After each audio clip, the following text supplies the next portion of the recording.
নমস্কার, রান্না বাই রত্নাতে আপনাদের সকলকে স্বাগত। আজকে আমি একটু ওই ঢ্যাঁড়স বলুন, ভিন্ডি বলুন, এই দিয়ে সর্ষে পোস্ত দিয়ে আর এই টমেটো দিয়ে করে রাখবো। তো সেইটাই একটু দেখাচ্ছি। আপনারা সবাই করেন, কমার জিনিস। অনেকে শুধু সর্ষে দিয়েও করে, তো আমি এটা আজকে সর্ষে পোস্ত মিশিয়ে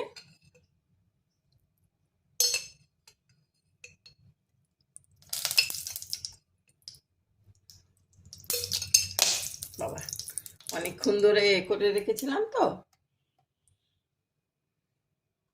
বন্ধ করে দিই।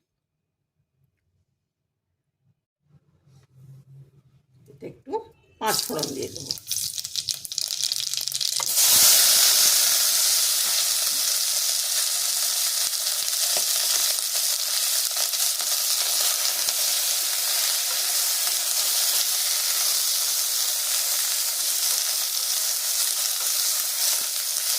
এই পাত্রগুলো না খুব তাড়াতাড়ি গরম হয়ে যায়, সেই জন্য একটু খেয়াল রাখতে হয়।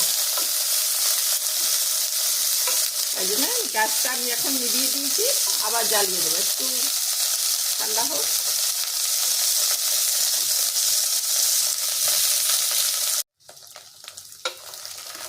আর ঢ্যাঁড়সটাকে না একটু ভালো করে ভাজতে হয়, না তো একটু ওই লাল লালের মতন একটুখানি খড়খড়ের মতন থাকে। একটু ভাজাটা ভালো করে করতে হবে।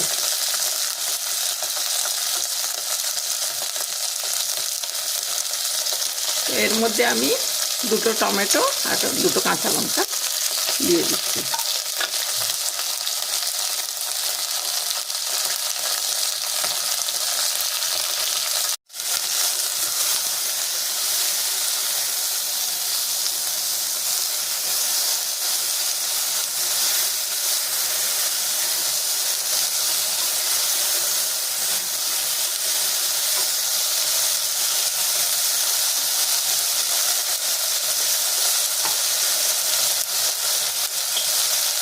এর মধ্যে আন্দাজ মতন আমি নুন দিয়ে দিচ্ছি।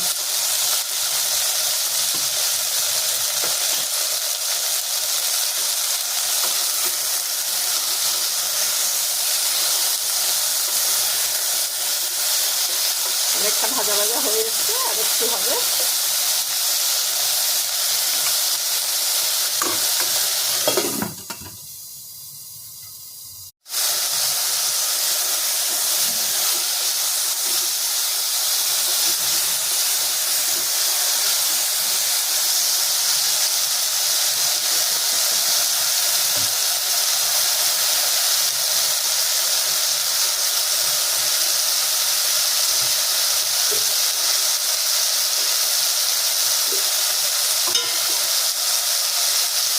অতি সাধারণ রান্না, কিন্তু খুব টেস্টি হবে। হলুদ আর একটু লাল লঙ্কা, আর কিছু দেবো না। আর একটু সবুজ লঙ্কা শুকিয়ে গুঁড়ো করে আছে, এটা দিলাম।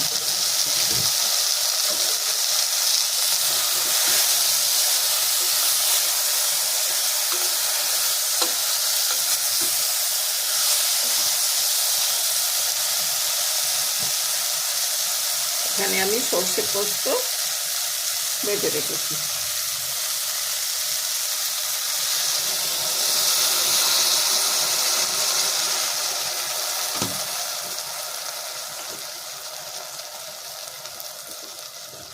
মানে পোস্তটা বেশি, সর্ষেটা কম আর কি।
ফুটে যাক।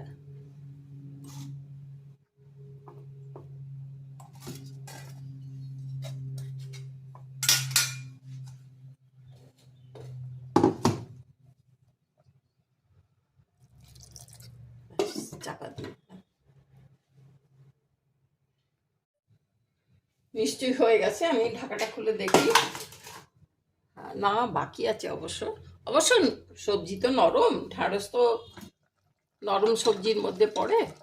হয়েই গেছে। হ্যাঁ, গন্ধ খুব ভালো বেরোচ্ছে।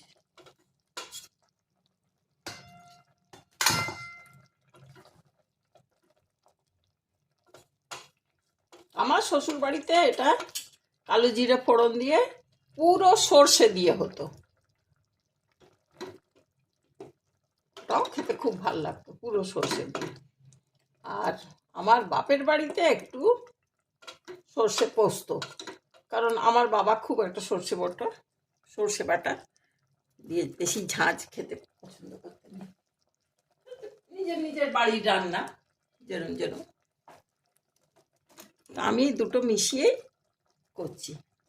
আর আমি এখানে একটু ধনেপাতা কুচিয়ে দিয়ে দিচ্ছি।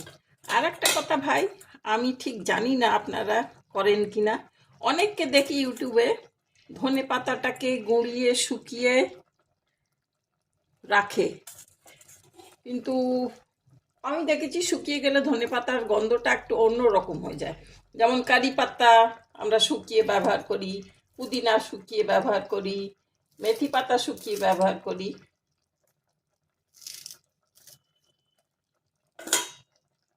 কিন্তু ধনে পাতাটা আপনারা একটু আমাকে কমেন্টে জানাবেন তো সত্যি ভালো হয় কিনা, তাহলে চেষ্টা করব যদি আপনারা করে থাকেন।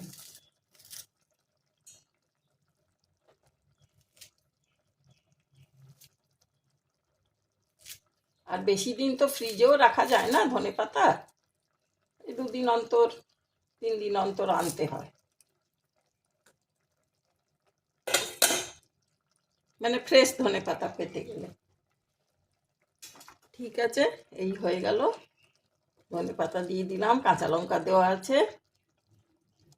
আর কাঁচা লঙ্কার ফ্রেশ গন্ধ পাওয়ার জন্য যদি দরকার,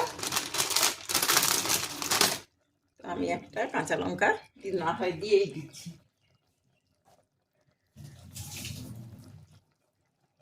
একটা কাঁচা লঙ্কা দিয়ে দিলাম।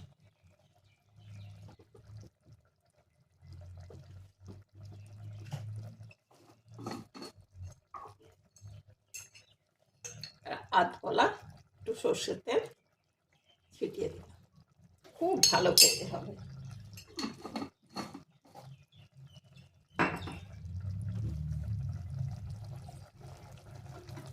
ব্যাস, এই হয়ে গেল ভাই। আপনাদের দেখিয়ে দিলাম ঢেঁড়স সর্ষে পোস্ত। আশা করি আপনারাও বানান, আপনাদেরও ভালো লাগে নিশ্চয়ই। Thank you for watching.